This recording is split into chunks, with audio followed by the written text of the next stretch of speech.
Hi guys, എല്ലാവർക്കും നമസ്കാരം. Welcome to ആ യൂട്യൂബ് ചാനൽ. അപ്പോൾ ഇങ്ങനെ വെറുതെ ഇരിക്കുന്നൊരു ദിവസം പ്രത്യേകിച്ച് കണ്ടൻറ്റൊന്നും കിട്ടാതിരിക്കുന്നത് നോക്കിയപ്പോഴാണ് നമ്മുടെ ആൾ കിടക്കേമ കിടന്ന് റോൾ ചെയ്യാൻ പഠിച്ചിട്ടുണ്ടെന്ന് നമുക്ക് മനസ്സിലായത്. ഇത്രയും നാൾ അവൾ കമന്ന് വീണ് കഴിഞ്ഞ് മുട്ടുകുത്തി ഇങ്ങനെ ആടിയിട്ട് അവൾക്ക് തിരിച്ച് മലക്കാനറിയില്ല. മലക്കാറാകുമ്പോഴത്തേക്കും നല്ല കരച്ചിലായിരുന്നു. അപ്പം നമ്മൾ എന്താ ചെയ്തുകൊണ്ടിരുന്നത്, നമ്മൾ അവളെ മാറ്റി കൊടുക്കും. പക്ഷേ ഇപ്പോൾ കിടക്കേരെ പയ്യെ ആളെ റോൾ ചെയ്ത് തിരിച്ച് മലക്കാനൊക്കെ പഠിച്ചു. അതിൻ്റെ സന്തോഷമാണ് ഈ ആനക്കുട്ടിയെ പോലെ കിടന്ന് ചിരിച്ച് കളിച്ച് കാണിക്കണേ. ഇത് അവൾക്ക് ആര് കൊടുത്ത ഗിഫ്റ്റാണെന്ന് എനിക്ക് ഓർമ്മയില്ല.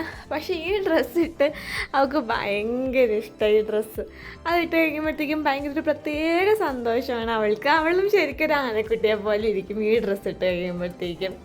പിന്നെ നിങ്ങൾ നേരത്തെ കണ്ടാണ് ഞങ്ങളുടെ റൂമിൽ ഒട്ടിച്ചേക്കണ ഒരു പൂവിൻ്റെ ഡിസൈൻ. അത് നോക്കി അതിനോട് വർത്താനം പറയലാണ് ഇപ്പോഴത്തെ മെയിൻ ഹോബി. പിന്നെ അവൾക്ക് ഏറ്റവും കളിക്കാൻ ഇഷ്ടമുള്ള സ്ഥലമാണ് ഈ കാണുന്നത് പോളേട്ടൻ്റെ നെഞ്ചത്ത്. അപ്പോൾ ശരി, അത്രയേ ഉള്ളൂ ഇന്നത്തെ update. Thank you so much. By.